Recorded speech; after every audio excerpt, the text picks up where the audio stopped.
Hi, this is Paul at finishYourSong.com. Quick video tip for you today, picking up on the videos looking at sends. This is the final mix of Joe Gilda's It Is Well, which I've fairly plundered over the last few weeks. And I wanted to have a look at something I'd done on one of the sends that takes it a step further than simply putting the signal through a reverb. What you had in the song was Joe had his lead vocal and two harmonies, and originally I put all three of them through a vocal plate, but I felt that the harmonies weren't being differentiated from the main vocal enough. Now what I could have done to push them into the background was to increase the amount of reverb that was going to the final output, but I didn't want to do that. I felt I had a nice closeness about the vocals, and I didn't want to alter that. But what I did want was to push the vocals into the background a little bit. Now this is very subtle, but this is how I did it.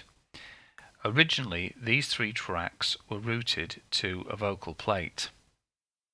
So what I did was I created a second vocal plate and then diverted the harmonies to the second vocal plate, which was an exact copy of the original vocal using the same plugin with the same settings. However, once I'd got that duplicate, what I did was I altered the color knob here to alter the EQ overall of the backing vocals. So instead of being as bright as the lead vocal, they were subdued just a touch. Now it's a fairly subtle effect, but what I'm going to do is I'm going to match these up so that they start the same, and then I'm going to reduce the color on the backing vocals back down to the level, just to take a hint of the top end off the backing vocals, and you can hear the difference. Like I say, it's subtle, but it's just enough to push them into the background a little bit.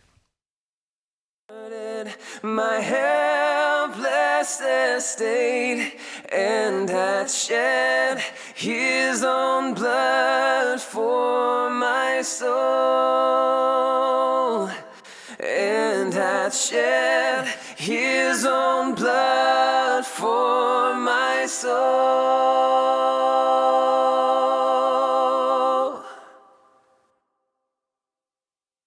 This is a simple example of how you can use EQ on a send to alter the signal and to differentiate it. Of course, there's nothing to stop you daisy chaining signals on a send or using a more radical EQ. One of the uses for EQ on reverbs is to take out the bottom end to prevent the whole signal becoming too muddy. Not something I had to do in this case. And that's it for this time, so until the next video, you take care of yourselves.